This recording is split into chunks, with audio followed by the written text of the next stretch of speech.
doubled down. He double downs on the pain. And he leaves the politicians that are tasked with taking this to their constituents how to explain this, right? So how do you explain it in public without incurring the wrath and ire? You know, we see this attempt to grandstand and showcase cage fighting on the White House lawn. You know, I'm sure there's many GOP representatives ask themselves, scratching their head, like, well, we got bigger fish to fry. What are we doing displaying this?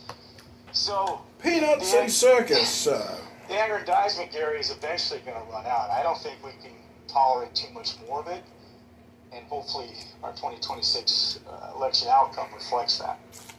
And I'll end there.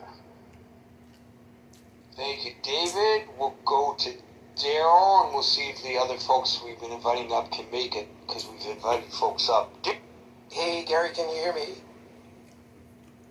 No, we cannot. Okay, well, two things. I'm going to preamble for a minute. First, I am so happy to see my buddy Scott back. And, Gary, I don't know if you're going into Penn, but it's crazy because of the game tonight. And they're making people walk 4 blocks south and north just to circle back to 8th Avenue to get to New Jersey Transit. So I don't know if you were going in, but I wanted to let you know. Well, yeah, but the train drops me off inside Penn Station, so I'm inside already, so I don't have to walk around to get inside. But do you leave or you work in Penn? No, I'm on the way into work. No, what I mean is, do you have to leave Penn Station to your office, or do your office? I take the subway. Take the subway. Oh, lucky you, Gary, because I just had to walk all the way down to 26th Street to get over to Penn. So, quickly, to William's point, the tax cuts don't necessarily trigger inflation. Tax cuts can trigger inflation. It's dependent on how they structure the tax cuts.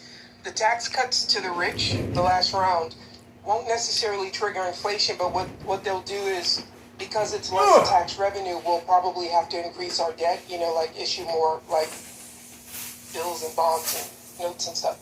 So it's going to increase our debt. What I think we should be more concerned with was the jobs report, because the jobs report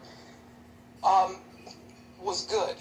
And so what that means is that it's less likely that the Fed is going to lower rates. If the jobs report had continued to be bad, the Fed might have considered lowering rates to kind of help the economy. But if more people are working, then the Fed doesn't see it as necessary to lower rates. And so the impact that that's going to have is like the 10